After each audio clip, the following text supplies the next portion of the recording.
Good evening and welcome to Scotland at 7. It's Thursday the 15th of May and my name is Brian Liddy, and this evening we're joined by Ronnie Barbour of Byline Scotland.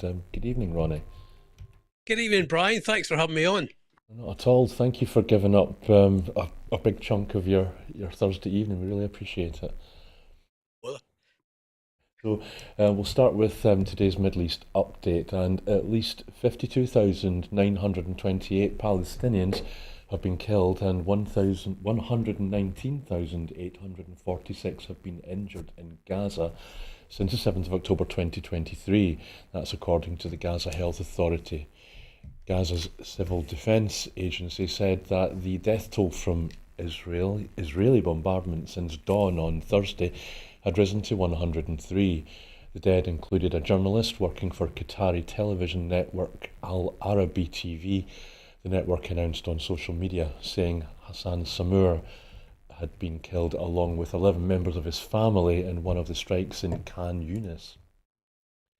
US President Donald Trump said today that he wanted the US to take Gaza and turn it into a freedom zone, a possible reiteration of a plan he put forward in February for the US to take control of the Palestinian territory to allow for its reconstruction as a luxury leisure and business hub. Trump has arrived in Abu Dhabi, where he was greeted by President of the United Arab Emirates, or the UAE, Mohammed bin Zayed Al Nahyan, as he stepped off Air Force One. Trump also said today that the US was getting very close to securing a nuclear deal with Iran, and Tehran had sort of agreed the terms.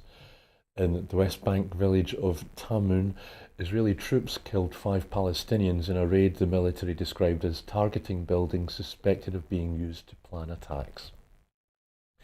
Today, Hamas accused Israeli Prime Minister Benjamin Netanyahu of undermining mediation efforts for a hostage release and ceasefire deal by carrying out military operations in Gaza.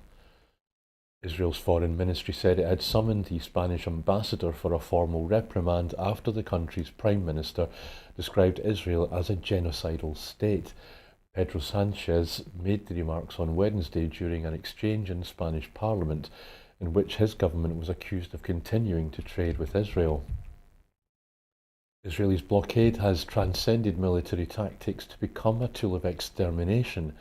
Human Rights Watch HRW Interim Executive Director Federico Borrello said in a statement on Thursday.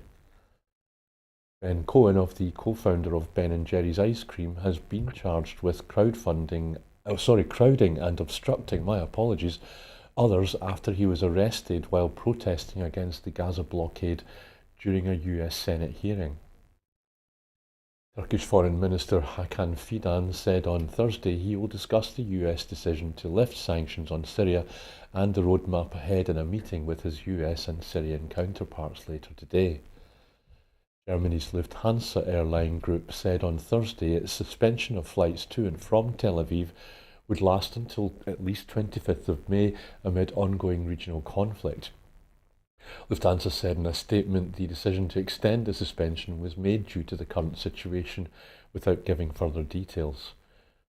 Palestinians have been commemorating the 77th anniversary of the Nakba to honour the more than 700,000 Palestinians who fled or were expelled from their homes in the 1948 war surrounding Israel's creation. So, I'm sorry, Ronnie, forgive me. What do you think about the fact that Israel seems to take offence at being called genocidal? Oh, they've always kind of thrown that one up, Brian. That the fact that they're bombing, this whole thing of bombing hospitals, but actually there's some underground tunnel that they've got targeted a leader of Hamas. But if they're that good at targeting, they would get the leader. But I thought it was interesting today as well that Trump has been saying that he's the direct contact with Hamas, and they're talking about some kind of roadmap ahead. Now, I would have thought that we've talked to Hamas before, but then I saw, and I think it was on Sky News, one of the leaders of Hamas was saying, if Israel keep on bombing, there's no chance of the hostages being released. So I don't know where it's going to happen. I mean, Hamas have got a lot to be blamed for it, 7th, of course. But there's didn't seem to be any kind of movement either way, and I don't think it's helped by Trump. I don't think Trump's helping this at all because, as you were saying there, he's just throwing things out. Like I love that idea of a freedom zone as well. Some of the Americans will want to maybe move to freedom zone because they haven't got many freedoms left, so they can go there. But of course, Trump has said before as well, Brian, that he sees Gaza as a lovely piece of seafront land that he can put on these, his Trump towers and everything. So it's just like it's one big grift for him, and I don't think he's taking it seriously. And I don't think you talked as well, which I want to say as a journalist. The number of journalists have been killed, innocent journalists who have been trying to report, keeps on going up. When's that going to be addressed? How's that going to be sorted out in the long term? So I don't think there's any chance of peace there at all. And while Trump was touring, trying to get his trillions of pounds or dollars, Israel were still bombing, and they're actually building up forces ready for the next phase. So as soon as Trump is out of the Middle East, I think Israel will probably increase the bombing of Gaza. Mm. So it's just disastrous, isn't it? Really, that's not the word that I was searching for. But even so, I'll move on to today's Ukraine update. Vladimir Putin has refused a challenge to attend peace talks in Turkey, but NATO ministers will still meet there as the UK Foreign Secretary, David Lammy, promises to update allies on UK steps to force Putin's hand, while the Russian president refuses to accept a 30-day ceasefire. Military officers from about 30 countries have been drawing up plans to enforce a potential peace in Ukraine. Ukraine's President Volodymyr Zelensky arrived in the Turkish capital Ankara today, where he is meeting with the Turkish President Recep Tayyip Erdogan. Ukraine-Russia talks are due to take place in Istanbul today, but due to Putin's refusal to attend, they will not be at presidential level. Putin announced on Wednesday that he would send Vladimir Medinsky, a presidential advisor, and Alexander Fomin, a deputy defense minister. Igor Kostyukov, an intelligence director, and Mikhail Galuzan, a deputy foreign minister. Zelensky had promised to reciprocate if Putin attended, and said this week that Putin skipping the talks would signal an unwillingness to seek peace that should be met with massive Western sanctions and more military aid for Ukraine.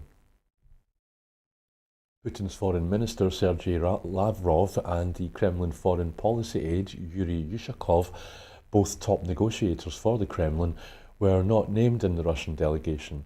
The US Secretary of State Marco Rubio is expected in Istanbul on Friday to take part in what the first direct peace talks since the failed efforts in the first weeks of the Russian full-scale invasion. Rubio met with Ukraine's foreign minister Andrei Sybiga on Wednesday in Antalya.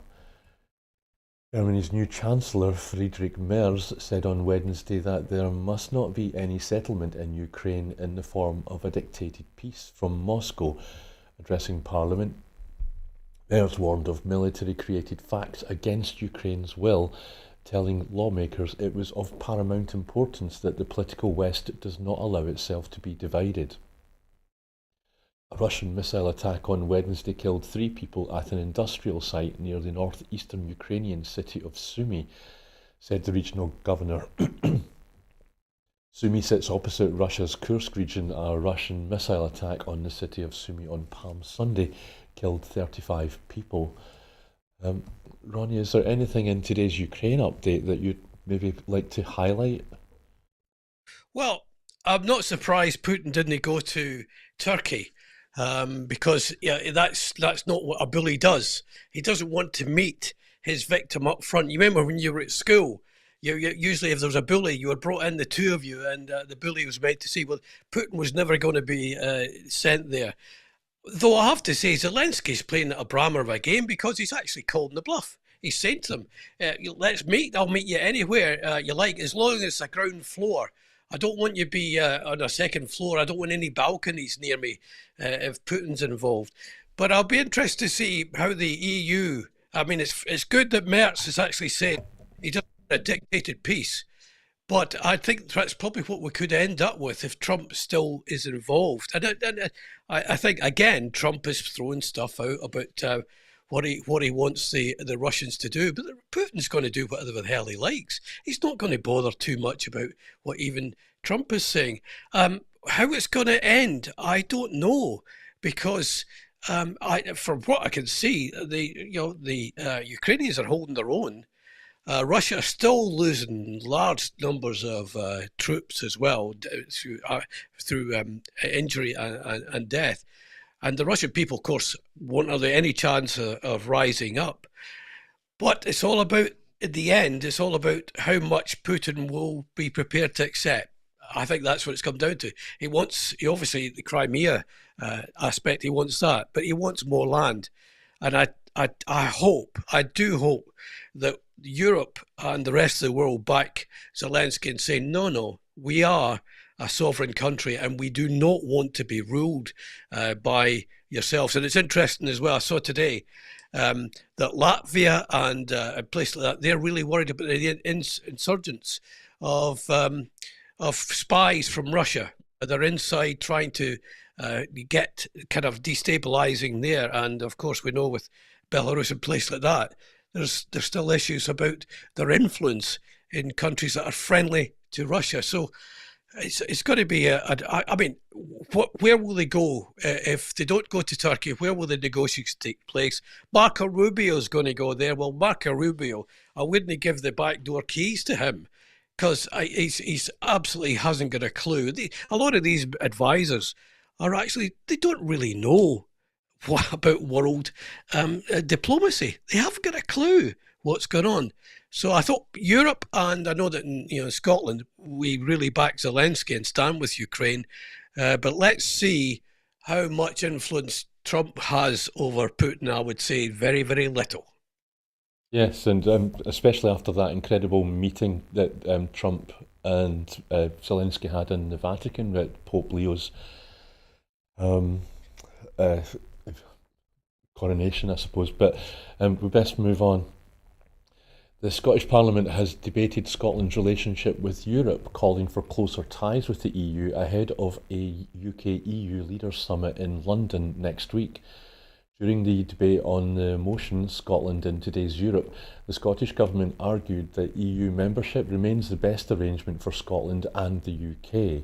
It follows the 2016 EU referendum in which 62% of voters in Scotland backed remaining in the EU, but were outvoted by the majority across the UK, leading to Scotland's departure despite its expressed preference to remain. The Scottish Government maintains that support for rejoining the EU remains strong in Scotland and continues to make the case for restoring lost connections. It reiterated calls for the UK Government to revisit its current negotiating position, particularly its red lines on the single market, customs union and freedom of movement. In the run-up to Monday's summit, the Scottish Government has asked the UK Government to consider specific steps to strengthen cooperation with the EU. These included a veterinary food and drink agreement to support trade, renewed participation in youth mobility and education schemes such as Erasmus Plus, and increased joint action on energy and climate challenges. It also highlighted the need for greater collaboration on defence and security, particularly in light of the war in Ukraine. The debate took place against the backdrop of key anniversaries, including the 75th year since the Schuman Declaration and 80 years since VE Day. The Scottish Government used the occasion to reaffirm Scotland's support for the founding ideals of the EU, that's peace, cooperation and rule of law, and emphasise Scotland's internationalist outlook. Despite offering cooperation in preparing for the summit, the Scottish Government expressed concern that no draft agenda or documents had been shared with devolved administrations. This, it said, stands in contrast to how EU member states are treated in internal negotiations. Ministers concluded that the long-term goal remains Scotland's return to the EU as an independent member state, and that closer ties with European partners are necessary to mitigate the ongoing social, economic and cultural impacts of Brexit. Ronnie, there's two things that strike me from that item. First is that Brexit was only mentioned once, the very last word in the item. I find it quite often we're reminded here that Brexit isn't finished yet, or it's not done with us yet. And of course the other thing is, uh, do you think that considering recent news, that and how little there's been from the Westminster government to the devolved parliaments, does it look like Scotland is going to be an afterthought again? You were saying you did a podcast recently with Stephen Gethins. Does he think Scotland's going to be seen as an afterthought in these at this summit? Don't think he would actually say afterthought, but we're not at the front of the thoughts, that's for sure. Last weekend, Brian, was the Festival of Europe, where Scotland celebrated the connections with the European Union, European countries. And I can't for the life of me think of why we wouldn't want the devolved governments as part of the negotiations, in particular with Scotland, when 62% of people voted to remain. We want to be part of the EU. We need to be part of the EU. But there's whole issues and maybe a wee bit of deja vu, and you might talk about this later on. Some of the stumbling blocks is the youth mobility. We want more youth sort of transfers as well. And of course, fishing rights have come up again. And if you remember, Ryan, that was really the stumbling block many, many years ago about who gets the fishing rights. And it's all about that and how long the fishing rights are in place. At the moment, the current deal, I think, runs till 2026 for fishing. So we want the EU to come and sit down with us. But of course, we're trying to do it in our terms. And the EU are quite rightly saying, no, hang on. You can't just walk in here and just demand what the things that you want, because it's not going to happen. And the other thing as well, Brian, you say you're talking about Brexit. Starmer won't mention Brexit very much. He doesn't want to mention it because it reminds him that most of the people now in the country, the majority of people, want to rejoin because they haven't seen the benefits. They haven't seen any benefits at all of Brexit. So he don't want to go. And for the life of me, I don't understand why he doesn't bring it to the table. We're going to hopefully get some kind of, movement in terms of youth mobility and visas, etc. But I really wonder what his regime, what his targets are going to be. What will be a successful reset summit, as they're calling it, with van der Leyen? Is she going to sort of let him get away with some of the things he really wants? It's a bit like when Boris Johnson was, the days of no deal is better than any deal, or whatever it was he said, some rubbish as usual. We need something practical to get us going and get us moving as a country. Scotland, we need to get more workers here. We need migration. We need people to come here. I hope Starmer goes to the table and said, can we get closer to that with the EU? Thank you, Ronnie. So after the next item, after a year after the Scottish Parliament declared a national housing emergency, Holyrood's local government housing and planning committee has called for a national action plan to address the crisis. In its latest report, the committee made 10 recommendations to the Scottish Government, urging clear milestones and measurable outcomes to assess progress in tackling housing shortages. It said urgent action is needed to address record homelessness levels and long-standing pressures on local authorities, many of which are struggling to meet their statutory duties. The committee urged the Scottish Government to complete its review of the affordable housing target, initially due by summer 2024, and to clarify whether additional funding for the affordable housing supply programme will be sufficient to meet the goal of 110,000 affordable homes by 2030. It also recommended exploring new funding options, including greater social investment and increased access to private finance through the non-profit sector. Evidence gathered during the inquiry suggested the housing emergency was the result of decades of underinvestment and policy delays. Stakeholders from across the housing sector, including local authorities, housing charities, tenants and academics, contributed to the findings. The The committee also called for a detailed implementation plan for the Scottish Government's long-term housing strategy, Housing to 2040, and asked for urgent clarity on future legal requirements for homes to meet net zero targets. While the Scottish Government confirmed an additional £200 million investment for affordable housing in the current financial year, bringing the total to £768 million, its ability to respond to the housing crisis is constrained by the capital spending limit set through the UK Government's block grant funding arrangement. The Scottish Government is expected to respond to the committee's recommendations within 2 months. Ronnie, this strikes me as one of those stories where I can carry forward the word Brexit and insert it into my question for you here, because surely, and one of the reasons for the housing crisis here in Scotland is the cost of materials that's risen since Brexit, and we've lost a lot of the workforce. Or am I wrong? Yes, you're quite right. Certainly, we had a lot of Eastern European workers, God bless them, are coming here and helping us to build. What is positive is that point there where they said a housing to 2040 strategy. That's what I've been asking for years. I want some, it's almost like you could carry on from government. Can't we have a strategy for affordable housing? And can somebody explain to me, maybe one of the viewers could maybe explain to me, what is affordable housing? What is seen as affordable? Is it for a young couple who are just maybe on a joint income of £30,000 to £40,000? Is it for that young couple, or is it for high earning couples? What is affordable? And why can't we just build council houses again? Why can't we just do that? We have the will in Scotland to look after. When you talk about poverty and the whole idea of families struggling to make ends meet, but surely if we could put them in houses that they're proud of being in and growing up in, their families, that's the way ahead. But again, I go back to this original thing then, Brian, we need to get a strategy, but our hands are tied by Westminster because of the whole kind of the strategy about the money, the capital spending limit is set on us. So you can't go over the top. I mean, 768 million quid, including this 200 million new investment, that's good.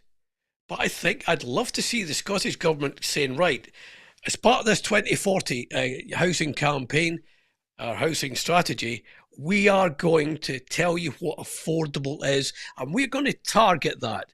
And we're going to make sure that people can't buy it to let. We're going to make sure that people who have been on the council waiting list get a chance to have a house and a roof over their head to look after their ways. Because part of the thing, I was talking a wee while last week, I was talking about a well-being economy. Part of a well-being economy is having people in houses that can afford it and look after them and be near to schools and everything. So maybe we'll get something out of this. But I go back to the original. We can't do much unless Westminster say it is. Yeah, okay, go ahead, build some more houses. We'll maybe give you a wee bit extra money. Thank you, Ronnie. Just quickly, I don't know how things are where you are, but here in Glasgow, there are flats going up all over the place. And I must admit, I don't know what percentage of them are pure council or maybe affordable, but are you seeing lots of new properties going up where you are? Well, I'm just outside of Cambridge. Yes, the housing is massive, Brian. We're getting a lot of houses, and I'm just outside of Cambridge. Well, I can tell you, Addenbrooke's. There's a big sort of place at Addenbrooke's, a big kind of science, and a lot of the big high-tech companies are coming in. And like a 1 to 2 bedroom house, Brian, is about £450,000, right? That's a flat, right? That's not that's where we're at this. So whenever I see it, I see it here, 1 to 2 bedroom houses going up.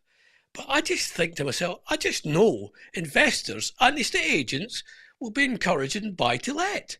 Come and buy your house because we're in a nice part of the country. Come and buy a house and let it out. Why can't we just? I've been on radio for about 30 years, Brian, and I have never ever got anybody to tell me exactly what affordable means. What does it actually mean for the people who are trying to? It's 20% below market value. Is that what it is? Well, I'll tell you what. 20% below market value.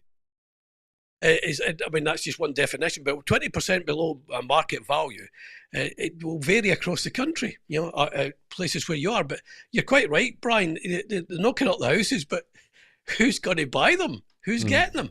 Yeah, anyway, we best move on. I'm going to be in trouble for asking you that wee extra question there. So, EU member states have rejected UK proposals on fishing rights and youth mobility in talks held this week ahead of a summit between Keir Starmer and Ursula von der Leyen in Albania on Friday. The talks form part of wider UK-EU negotiations aimed at resetting relations post-Brexit, but tensions have escalated over fishing access. The EU is pressing for long-term rights to UK waters in return to easing border checks on food, while the UK has offered only a short-term 4-year deal. The EU has said agreement on fishing is essential to making progress on other matters, including defence, cooperation and migration. Despite Scotland's fishing industry playing a significant economic and cultural role, particularly in rural and coastal communities, there is no Scottish Government representation at the UK-EU negotiations. Industry figures in Scotland have raised concerns that their interests are not being taken into account.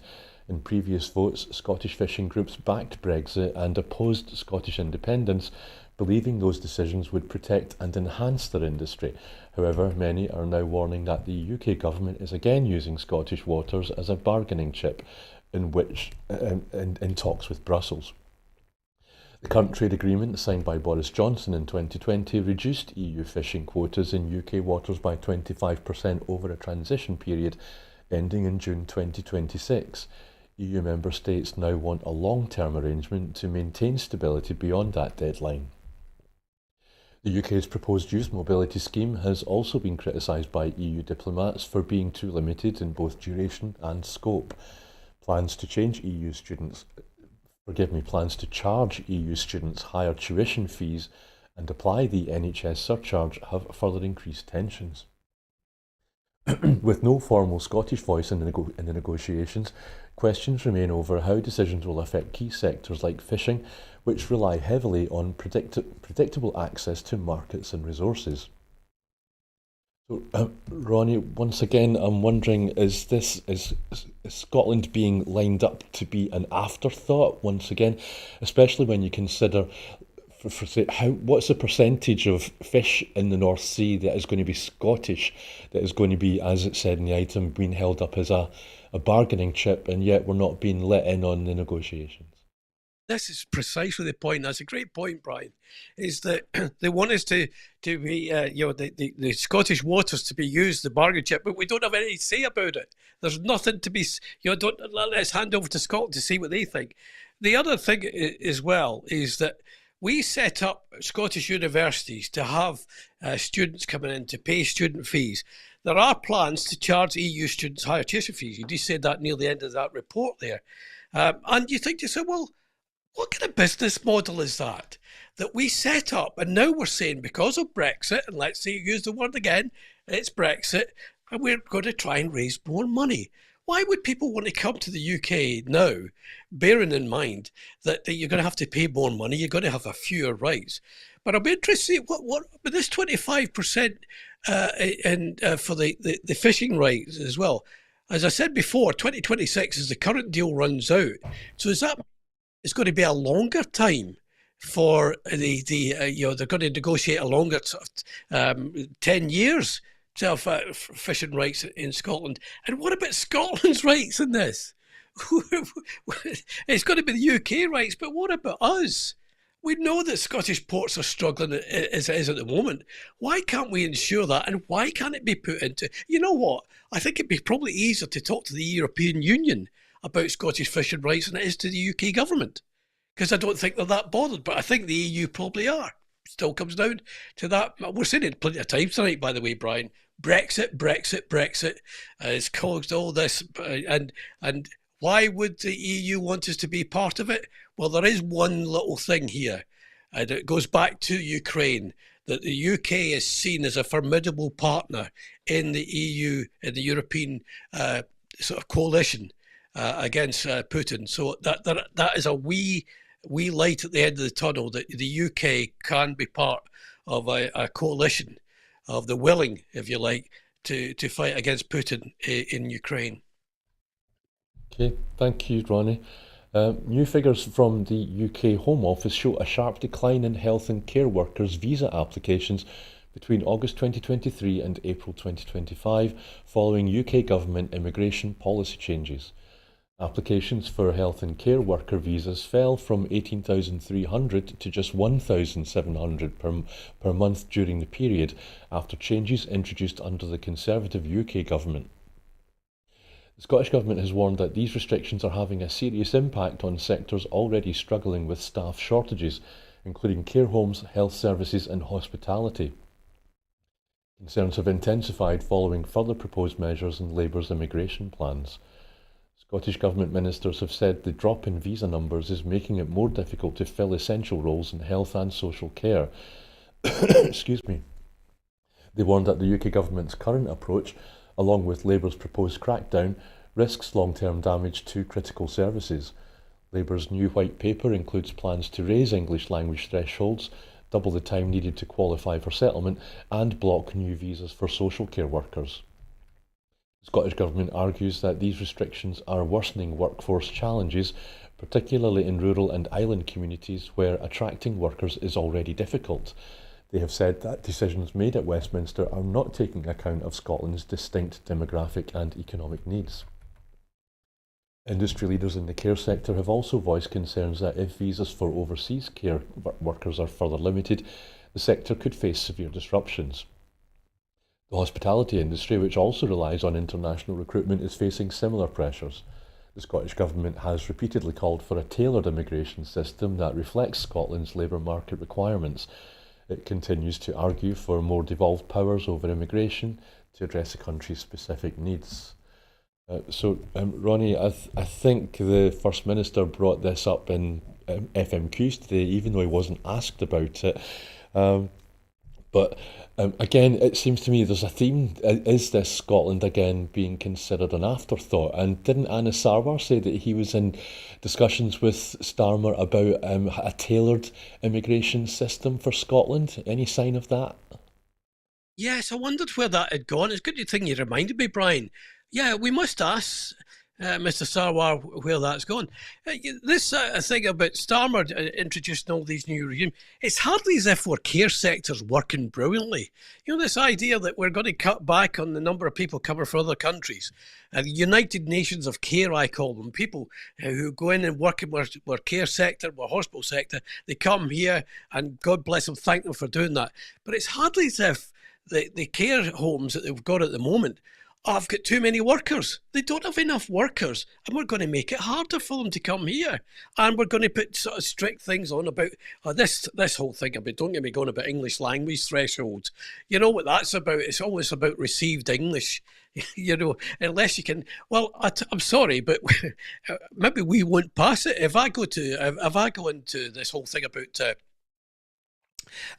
Going in to talk to somebody and they say, "Can I just check your accent? Do you know what you're talking about?" I'm not sure you could get a job. I managed to work for the BBC, and I think that's because I got the Scottish voice.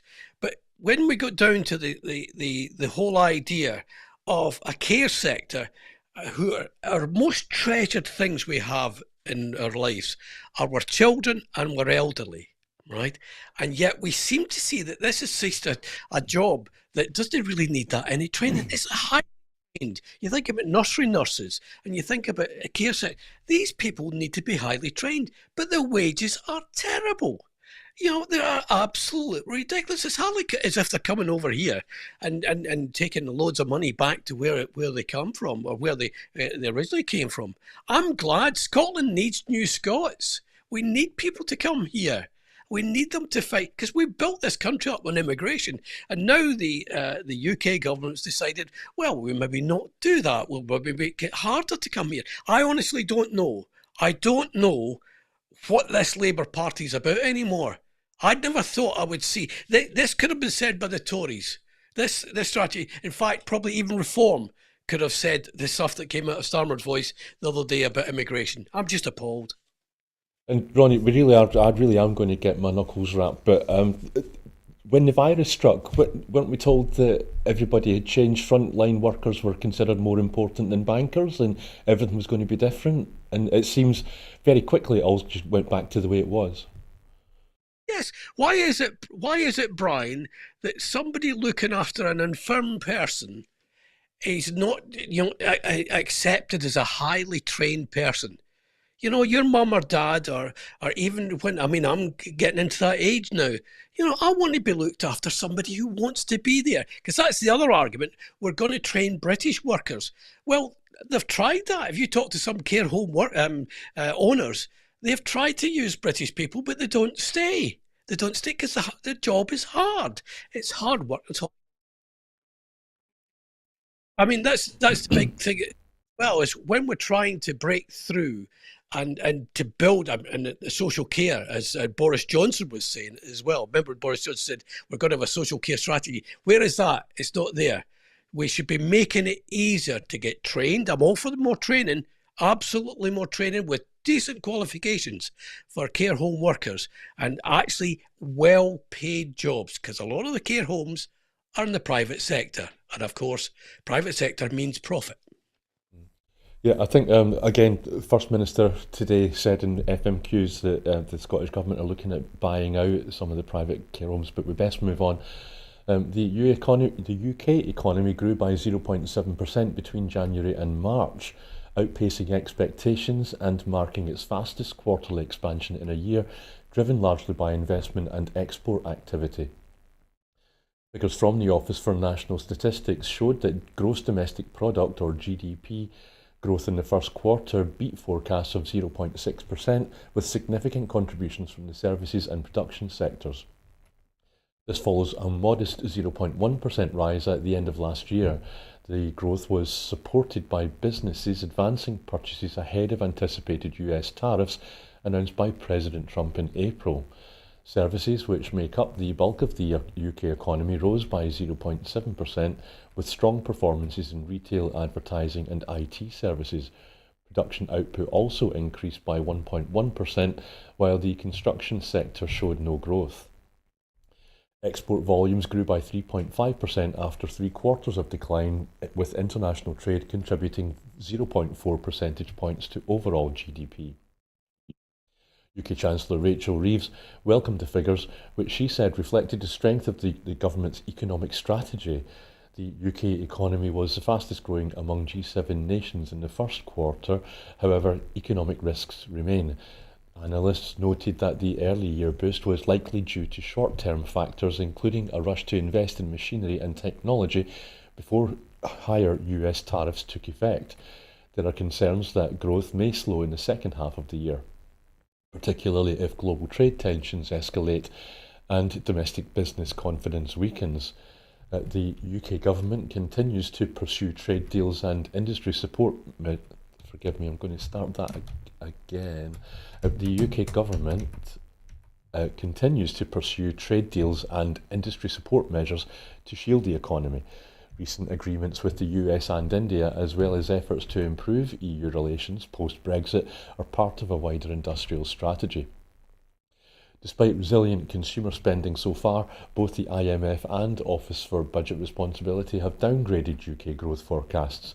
The Bank of England has also warned of stagnation later in the year due to ongoing global uncertainty.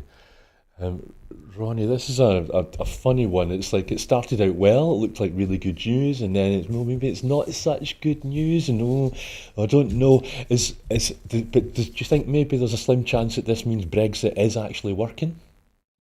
No, of course it doesn't. No, it doesn't. I mean, IMF, as you said right at the start, Brian, the IMF and the Bank of England. The IMF are saying downgraded UK growth, and the Bank of England talked about stagnation. It's a wee blip, but bear in mind what's round the corner, Brian.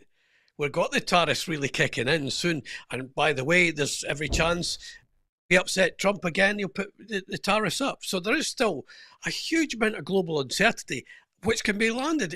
We did talk about the wars that were going on that were causing. We've now got this idiot Trump, who will just get up in the morning, whatever somebody's told him the night before, or he's watched a television film or something, and he's like, well, that'd be a good idea. I remember that one about when he said, I'll reopen Alcatraz, right? He was watching the film the night before about Birdman of Alcatraz. That's where he gets ideas from. So there's global uncertainty, and unfortunately, we're part of that. Good news, though, is retail, advertising and IT sectors are up. I'd love to have seen, and hopefully later this year, we've got tourism will go up, especially for Scotland. I'm hoping that's going to be a real boon for it as well. And a bit of production is up as well. And our export volumes has increased. So maybe there is something that we can actually say to Rachel Reeves. The other people, the critics would say, this just gives Rachel Reeves the right to carry on with the strategy that she's doing about lowering expenditure, tackling the benefit cuts and everything, but still not taxing the Welsh. The Welsh, no, let's not tax the Welsh. Let's tax the wealthy. Leave the Welsh alone. We like the Welsh. No, I don't understand why he won't tax the wealth and put a proper wealth tax in so that we can get benefit there. I have a few theories on it. But why can't he do that? And a lot of millionaires, patriotic millionaires, an interview I did with them, they said they're willing to pay more tax. And the argument against it, they say, well, if we tax the millionaires, they might clear off. Well, cheery bye. You're not paying enough tax as it is. Off you go. We'll carry on without you. But it is, let's not downgrade it too much. It's a wee bit of a light at the end of the tunnel, but with the tunnel's awful long, Brian. Mm. Yeah, I'm sorry, Ronnie, but I think you're right. I think they should tax the Welsh. But sorry, so moving on, forgive me, I'm so sorry. It's a serious topic and I shouldn't make light of it. A cross-party group of MPs has urged the UK government to strengthen protections for vulnerable benefit claimants following hundreds of cases of death or serious harm linked to welfare system failings. The UK Parliament's Work and Pensions Select Committee found that the Department for Work and Pensions, or the DWP, had repeatedly failed in its safeguarding responsibilities, with some deaths deemed preventable. These included high-profile cases such as Errol Graham, who died from starvation in 2018 after his benefits were stopped, and Philip Haday, who died by overdose in 2019 after a prolonged loss of disability payments. The committee said that benefit policies, including sanctions and deductions, had too often been misapplied to people facing severe mental health or social challenges. It found that interactions with the DWP frequently caused anxiety and distress, especially among those least able to navigate a complex and often unsupportive system. Since 2020, the DWP has carried out at least 240 internal reviews into deaths or serious incidents in which its actions or omissions may have played a part. In 9 cases since 2013, coroners have issued formal warnings to the department to prevent future deaths. However, the committee concluded that the full scale of the problem remains unknown due to a lack of proper data and transparency. The committee recommended introducing a statutory safeguarding duty on the DWP and establishing an independent body to investigate serious cases amid concerns that the department is currently reviewing its own failings without external oversight. It also highlighted the long-term impact of austerity and social security cuts on vulnerable claimants, saying these policies had eroded trust and left individuals at increased risk of harm. The UK government said it is consulting on reforms to improve safeguarding and better support those most at risk. So Ronnie, this is a desperate story. The figures are simply heartbreaking. Austerity, is there any sign of that coming to an end anytime soon? No, I don't think there is. Well, it's certainly not. We're going to have benefits cuts coming through again. The other one I want to say to you, Brian, was that you did mention it, a lack of data and transparency. Why have we got a lack of data for something so important? Why have we not had studies done when they're doing investigations into deaths? But why have we not? I'm hoping. I can't remember if it's true. Are they going to do an impact assessment about the next lot of cuts? I hope they are, because if they're not, they should do, because I think the numbers will go up. And a lot of people there, and we both know, working, and I worked in the medical side of things for a long while. A lot of this isn't just about physical health. The anxiety that these people will be feeling will affect mental health. So further down the road, we're going to have more people with mental health issues as a result of austerity and poverty. We've got this, one of the richest nations in the world, and we're still treating our poor and impoverished in a really bad way. It's a disgrace. And if the government had any sense at all, they'd be saying right now, we've got an impact assessment going, we are going to publish it so we can get it. But of course, if it's a bad assessment, they're not going to publish it. They're going to tell us the truth. But right now, people will be watching this programme, Brian, who are actually desperate to know how it's going to affect them. Carers, families, and the people themselves are going to be wondering how they're going to afford their next, council tax or whatever. How are they going to afford that? How are they going to afford to go to the shops? Because they're worried about whether they're going to be the next one that gets a knock on the door and say, you're not getting the disability payments anymore. Thank you, Ronnie. Cuts at the United States Department of Energy made under Elon Musk's Department of Government Efficiency Initiative, or what's it called, the DOGE, have raised serious concerns about the future of a nuclear waste cleanup program in southeastern Washington. The Hanford nuclear site near the city of Richland produced plutonium for atomic weapons during the Second World War and the Cold War. It left behind 56 million gallons of radioactive waste in underground tanks. I'll say that again, 56 million gallons of radioactive waste left behind in underground tanks. Although the plant closed in 1989, a decades-long cleanup project has continued, involving thousands of contractors and federal staff. The project, considered one of the largest environmental cleanups in the world, is projected to cost around $500 billion and take until the year 2100 to complete, 2100. A recent reduction in federal staff numbers, though through early retirements, redundancies and resignations, has prompted fears about the continuity and safety of the operation. While the Department of Energy says only 6 staff have been formally dismissed, local reports indicate a broader loss of expertise, including managers, scientists and safety personnel. Among those to leave was Brian Vance, Hanford's top Department of Energy manager, who resigned in March. Critics of the cuts include Republican and Democrat politicians, Indigenous leaders and environmental groups. They warn that reduced staffing could lead to slower decision making, weaker oversight and less transparency. The Yakama Nation, which has cultural ties to the site, is particularly concerned about the impact on sacred lands and the risks to their community's health. Campaigners have also highlighted historical issues at the site, including previous radioactive releases and difficulties faced by former workers in claiming medical compensation. Since 2000, over $2.2 billion has been paid to more than 13,000 former Hanford workers, many of whom developed illnesses believed to be linked to their time at the plant. While the US Department of Energy says it remains committed to the cleanup, concerns remain over whether progress can continue at the required pace with a shrinking federal workforce. Ronnie, this is terrifying, no, and shows the low priority that the Trump administration has for both the environment and the Indigenous people. I hadn't heard about this story before. Had you? No, I hadn't. I knew Dodge and or whatever it's called, but I knew that was going on. But this idea of just sacking everybody, they're sacking loads of people, as we know, because they're trying to fund the tax cuts for the billionaires. But this is it. I mean, let's be honest. The Americans have never been great about the indigenous population. They've never really looked after them the right way.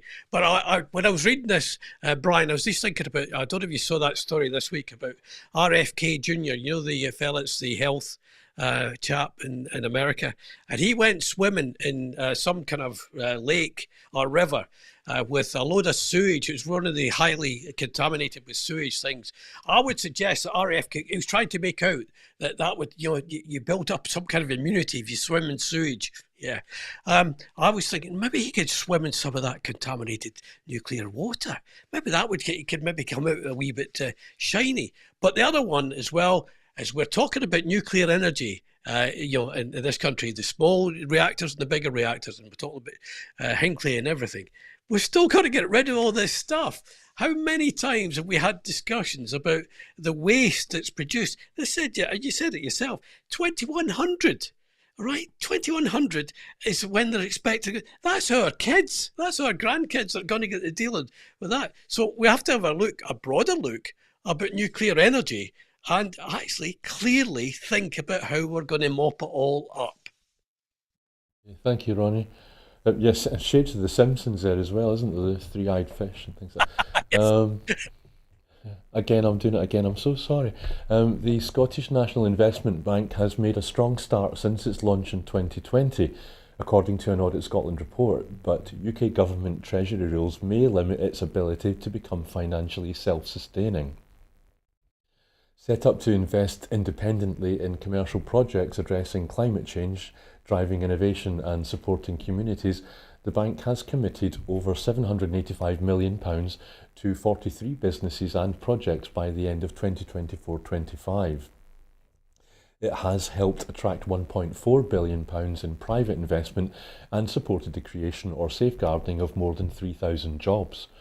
Audit Scotland found the bank to be well run, with strong governance, clear accountability and sound processes for using public funds. It also generated over £19 million in income in 2023-24, covering its operational costs for the first time. However, the report highlighted significant financial constraints. Under current rules, the Scottish Government cannot allow the bank to carry unspent funding into the next financial year. At the same time, UK Treasury rules prevent it from reinvesting its financial returns. These restrictions mean the bank must continue to rely on annual capital allocations from the Scottish Government in order to operate. Deputy First Minister Kate Forbes welcomed the report's findings and underlined the bank's contribution to job creation, business growth and emissions reduction. She noted that the Scottish Government is taking steps to improve the financial framework in which the bank operates, but said the UK Government must also act, particularly through the upcoming spending review, to give the bank the tools it needs to reach its full potential. Scottish National Investment Bank remains a key part of Scotland's approach to attracting private investment and delivering long-term economic and environmental benefits. Ronnie, I'm hesitating to ask you about why is Westminster, why doesn't it want the devolved governments to do the best that they can do and be the best that they can be, but I'm also right in thinking that this Scottish National Investment Bank is going to be really important when it comes to an independent Scotland setting up its own currency. Precisely. I was talking to somebody from Scotonomics a couple of months back, and that was part of the whole thing about having an investment bank that can actually really deliver. But again, hands are tied as well, because you can't carry on the profits you made into the next year. I'm not a banker. I'm not a very clever person. If it wasn't for my wife, I'd be bankrupt by now. But yeah, I'm not a banker. But I would have thought, if you're trying to run a bank, maybe you can use your unspent funding in the next financial year. Think about investing in other companies. But the restrictions that are laid down won't allow that to happen. But really good. We're talking about going back to that point about passing on carrying on the money from into the next financial year. If you're looking for long-term economic and environmental benefits, I would have thought you'd need to carry on your money from one year into the next to do long-term economic and environmental benefits. But good news that the bank's doing well. That is a real plus. Great, thank you, Ronnie. The Scottish Government has announced a new export plan aimed at helping Scottish businesses expand into the US market as part of a wider strategy to boost international trade this year. A bespoke US export plan will be developed to identify American states with the strongest demand for Scottish products. This is one of 6 actions in the Scottish Government's new 6-point export plan set out in the First Minister's programme for government. Support will be delivered through initiatives including the International Growth Support Programme, offering access to trade shows, distributor visits, market research and product development. Funding will also increase for companies in key sectors such as technology, life sciences, renewables and hydrogen. The plan will bring more overseas buyers to Scotland, showcasing local products and services, and extend funding for overseas trade missions. This will be done in partnership with Scottish Chambers of Commerce through the International Trade Partnership. Scottish Enterprises International arm, Scottish Development International, will widen its business support and increase activity through its global office network. Deputy First Minister Kate Forbes highlighted the importance of strengthening Scotland's presence in world markets, particularly in the United States, which is Scotland's largest export destination outside the EU.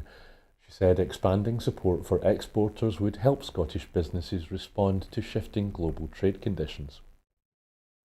Scottish Enterprise reported £2.15 billion in planned international sales during the last financial year from companies it supported, among its highest ever figures. The International Trade Partnership Programme, delivered with the Scottish Chambers of Commerce, will expand to give more businesses access to overseas trade missions and business membership networks. The measures aim to ensure Scotland's exporting businesses remain competitive and can take advantage of high global demand for quality Scottish goods and services. Ronnie, I'm wondering, what are the chances that this initiative is going to succeed? Surely everything is stacked against it, including Brexit, Westminster's intransigence when it comes to the devolved parliaments, and Trump being in power in America and his trade deals and tariffs. What are its chances? I think it's a wee bit of a genius idea, if I'm honest, Brian, because a lot of the states are anti-Trump. And maybe we target them and just say, right, let's go for the blue, the Democratic states, and say they're prepared to get involved with export from other countries. I'm hoping Canada's going to be one of the ones that really go, because Canada is a true ally. But maybe that's the way ahead. However, there's always a caveat, isn't there? Is this part of the UK Trump deal? Is this going to be all right with Trump? If Trump hears, can you imagine if he hears, if Melania just whispers in his ear and says, you know that the Scottish government are actually looking at some of the states that don't like you, and they're going to try and export their whiskey and haggis and everything. He'll go furious. And so I would imagine there'll be a phone call going up from Westminster, Starmer to Swinney, just said, ho, you can't do this. You cannot go independently. Well, we should be. I think we already do, but done in a kind of cloak and dagger kind of way. But good on them. Let's take the fight to the streets. Let's take our exports. Let's go to these states in America and say, listen, we'll do you a deal. You'll get the deal you want. But of course, we're waiting for 10% tariffs. And by the way, the tariffs are already still there for whiskey in any case. So do you think then maybe Trump would, when he hears about the haggis, that he's going to increase tariffs to protect the American haggis farms? I'm a way to say. I didn't think that. I mean, he could come and play golf and maybe hunt haggis, but I didn't think about that, Brian. Could he put a tariff on haggis?